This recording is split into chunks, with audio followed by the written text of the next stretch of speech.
seen. No. But it was still dangerous because of the element of drive to it. Now, it was just a forceful, strong tackle, but he got his hands too low on the opposition's body and lifted the legs above the hips. Yeah. I felt to see what the trouble is with the way that was the right sort of call for me. Yeah.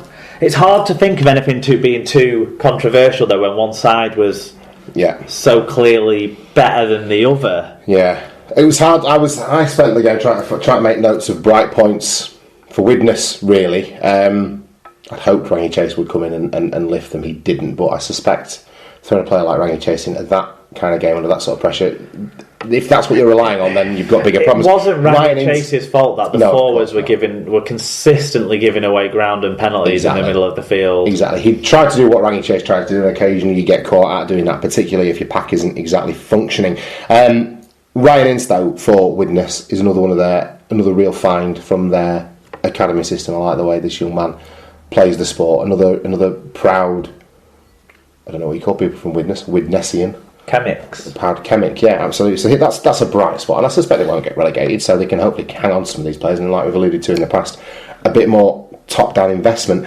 Edward Chamberlain as well. Yeah. The centre. Good goal kicker. Yeah. Matty Ashurst's try basically summed up Widnes's season so far for me. No attack, no tackling, just standing off, and someone cuts through you like a hot knife through a boy. Pretty much with about 7 seconds of... They just gave him the ball. Yeah. They weren't watching the play. No. They weren't expecting anything different to happen, and they weren't enthusiastic enough. It was a silly pass, but it was speculate time, and you need to be switched on and react to that. Yeah. And no one was at all, and then they just sort of waved their arms around like something had happened that shouldn't have happened in terms of why was he there? Well, he was there because you were slow. Exactly. Dennis Betts is the other thing I want to touch on from this game. His post-match interview. Dennis Betts is not a broken man, because he's a proud... I didn't see the post-match interview. Proud man with some real rugby league pedigree. But the more I hear him talk after games and after defeats, the more it sounds like he's... I don't say run out of ideas, but he's just getting worn down by the position that he finds himself in, because he's a better coach than the team he's coaching, I think, in some respects. And I've said it for a season or so now. I think he's taken Widnes as far as he can do. Probably as far as anyone can do. I don't think it matters who you put in charge of Widnes at the moment with the policies that exist there. But I think Dennis Betts might well be the next coach to go this season. What do you reckon? Well, he might step away. It's potentially a cheaper solution than bringing in some sort of marquee talent. I don't know what other option they've got, unfortunately, because I don't think Dennis Betts is the problem, and I also don't really think Steve O'Connor is the problem. No. I just think a combination of every little thing, and then the state of the side that you're putting out. I mean, young Sam Wilde worked so hard. He was knackered after 15 minutes and did not look physically capable of being a forward in Super League on a week-to-week basis, and it's kind of why Warrington aren't going to be keeping him. Yeah. And he was all what Widnes had to offer. Wakefield were able to pick on all of those things, and because they were so good at not making stupid mistakes as much, they were... I think they were able to completely control it. Yeah. So you never felt like they weren't going to score at times, and the tries they did score were relatively easy and often off the back of Widnes mistakes. Yeah. So there's the Rangi Chase passes, but then there's the one straight from the scrum, the Grix one straight from the scrum that chimes most with me. Yeah. It's a very simple try that was just, and it wasn't even that late. It was early-ish in the game. It was. Yeah. It just had that air of inevitability when that happened. I definitely feel like Chris Chester had set them up to say, not play it safe, but play within our structures, play our game, bide our time, and this lot will make errors and tire to such a degree that we can then score points. You know, they went, what was it, at half-time? 16-0? So they were never out of control of this game, were they? No. It was just well managed across the park, wasn't it, by Wakefield? Widnes were better in the second half, more spirited in the second half than they were in the first half. Yeah. But I was kind of... I think my mum had phoned me and I was speaking to her about stuff, so I wasn't really paying that much attention. Right. But well done for young Ince getting his try, because Absolutely. that was well deserved. Looking for a bright spot. What did the stats tell us about this one then? Wakefield were better in attack and defence. 153 more metres, 10 more tackle busts, 4 more offloads, and impressively 8 clean breaks to 1. As well as 2.4% better team tackle success for an impressive overall 97% tackle success. Only blemish for them was an extra penalty conceded. There you go. And Widnes weren't exactly making the most of their opportunity. So look, this sort of defence from Wakefield as well, from a Chris Chester side. Yeah, it's not what we would have sort of pinned on him after his certainly not a talent turnstile-laden spell at Hull KR. Yeah, so obviously, whatever he's doing with his defensive structures at this side, they're buying into it. There you go. Individually, who stood out for us then? Ben Jones-Bishop grabbed 2 tries, 151 metres, 2 clean breaks. Reece Lynn with a try assist, 104 metres. Matt Asher to try assist, 40 tackles, 2 clean breaks. Mason Caton Brown had 181 metres and 2 clean breaks. Sorry, it was on a different line, that's where the pause was. David Fafita, 152 metres. He keeps racking up those big yards, doesn't he? He's an eater. Who stood out for the Widnes Vikings then, if anybody? Well, we've talked about Ryan Ince. 1 try, 114 metres. So he obviously shone to some extent and dealt well with kicks that went towards him. Obviously, some of the running lines of attack kind of put him and the young... Well, everyone inside them was young. Yeah. It was Wild, Johnston, who to me is a hooker at Super League level, not a halfback at Super League level, despite having talent, desire and nous and that. The young centre, what was his name? It's gone from my head, the kicker. And... so Chamberlain? Yeah, and Ince. Yeah, and inside of that, Sam Wild, whilst he looked tired the whole game, it's understandable why. 51 tackles, 14 marker tackles. He worked really hard to impress, for sure. His bollocks off, absolutely. Okay, so the second game of the weekend then. No one saw this coming from a million miles away, I would bet, with their new coach giving them a kick up the arse. It was St Helens 45, Hull FC 0, refereed by Robert Hicksmar. Well, maybe no one saw it coming, but when you were watching the game, it wasn't a shock after 15 minutes. I mean, the first 5 minutes, Hull started well and put them under pressure. We need to get to the game reviews, don't we? Yeah. I don't know why I started talking. No, don't worry about it, that's fine.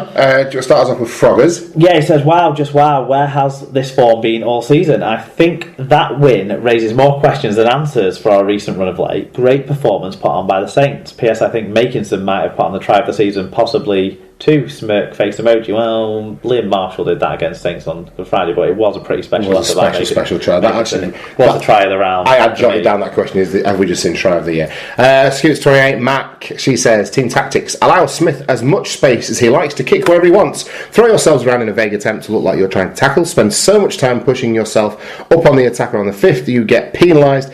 Player clearly injured scrum half. All perfectly executed. Truly terrible play. Manu looks like he spent his suspension in the pub, and Carlos can't tackle anymore. Yeah, St David said, well, what the fuck can I say with a 6-pint head? Delighted we played so well and destroyed the Codheads, but where on earth has that level of performance been this year? Onwards and upwards, bring on the pies. Fatboy Rob says, what a difference a week, mates. I thought I was watching Castleford at times. We are top of the league. Rich Langley said, I like Fatboy Rob. Hull's new, he's a great chap. Hull's new marshmallow defence tactics need work. Not sure how blunt edge attack approach works either. Won't blame the injury crisis.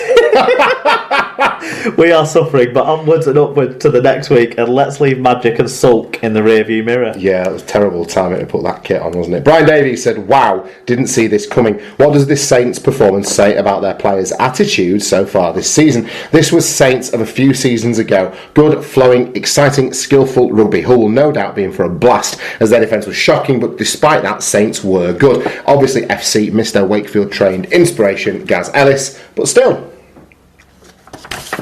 Sorry. That's all right. AK Steel. AK Steel 69 said, Hull's bipolar season continues, and this game, more than any other this season, has me asking if Hull have what it takes between the ears to be serious trophy contenders this year. Intensity in every facet of the game was the difference between the two sides. Saints turned up determined to prove something to a new head coach. Hull, on the other hand, just didn't. Very disappointing for the large travelling support. Right, Clive Slade got in touch and said Saints were quicker, stronger, better attitude, and we're far, far better. Truth is, to be a top side, you don't put in showings like that. Aidan Stalker said, the next Marvel action movie will be called Holbrook. I've no idea what happened, but by the end of the game I had no pants on and was covered in Vaseline.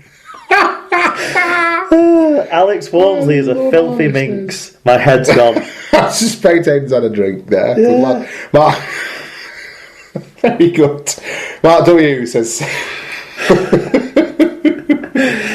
Right, Alex Walmsley is a filthy minx. Okay. On another week, that would have been our episode title, but not this weekend, I'm afraid. Mark W, Hull versus Saints, a.k.a. the accumulator killer. Hull were hopeless against a surprisingly good Saints side. Snide and Kelly had a poor game, but Makinson needs to be alongside Walmsley and Percival in the England conversation. David Pye said, well, Saints needed a response and they got it. I put it down to direct running rather than the bounce about waiting for gaps or runners. Than they ran more direct.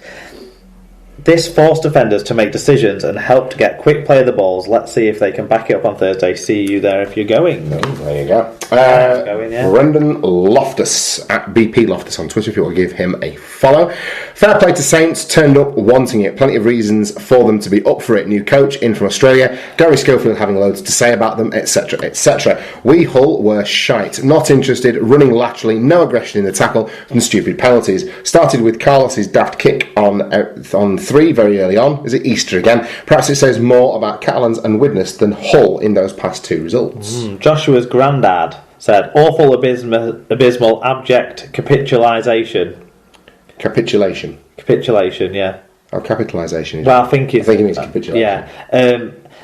Because this capitalisation is awful since he didn't even start his sentence with a capital A. Awful, abysmal. So it is awful capitalisation if we're being strictly true. Maybe you just pointed out the obvious. Apart from one promising break called back by the touch judge, we offered nothing. No defence, no ideas in attack, no kicking game. Bullied by the Saints pack and allowed Smith to kick us to death. There we go. Paul Ludo Lewis. After one game, it's obvious we won't see a worse team than Widnes at the Magic. To which Hull FC replied, hold my beer.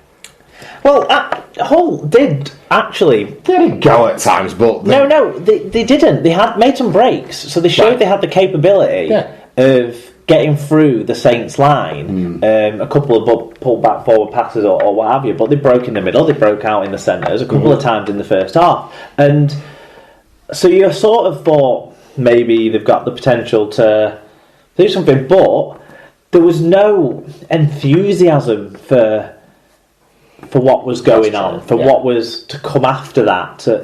Which was to fight the uphill battle, wasn't it? Yeah. It just seemed like as soon as they got in their own minds too far behind, that they just checked out. Whereas Saints thought, rather than try and balance Walmsley and Amor off each other and not play them at the same time, let's do what actually has been our most successful thing when we've done it right in the last 2 years, and that's put those two on at the start of a game to hammer the opposition with full out aggression and force that will then allow time and space for a halfback who needs time and space, who's not an off-the-cuff player, and also allow us the time and space to have a running sort of game. That means you can just pass and run and pass, and you don't have to have fancy patterns of people running behind each other and that sort of stuff. Your wingers and your centres can take advantage of that pace, because by the time the ball gets in their hands, they've got space because it's got there quicker, because you've won the ruck area. Agreed. And they were winning the ruck area both ways consistently in this game. Hull were giving away the penalties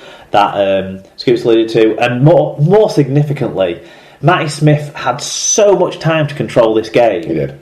That it was, and we know he's not the sparky he doesn't Albert need to Kelly be, type halfback because or what have you. People around him that do that now. But he's a proven winner when the tactics work right. Yeah, absolutely. I like everything you've said, and I agree with it all. I do feel like pretty much everything Saints tried stuck, and that probably padded the scoreline slightly, but Hull were woeful in terms of their attitude. Louis McCarthy-Scarsbrook had his best game in a Saints jersey for some time for me as well. He was more amongst it and doing more than just being a bit grubby for my money, so that was good to see. Do you think we've seen the trial of the season? Yeah, we saw it on Good Friday. So, do you think we saw the trial of the season in this game? No. Okay. It was a great try. It was a fantastic effort to take the ball, hit his stride straight away, push defenders off, Admittedly, defenders who weren't great defenders, but that's irrelevant. You still got to beat them and get going again. And he did all of that and did it so well. And then, like,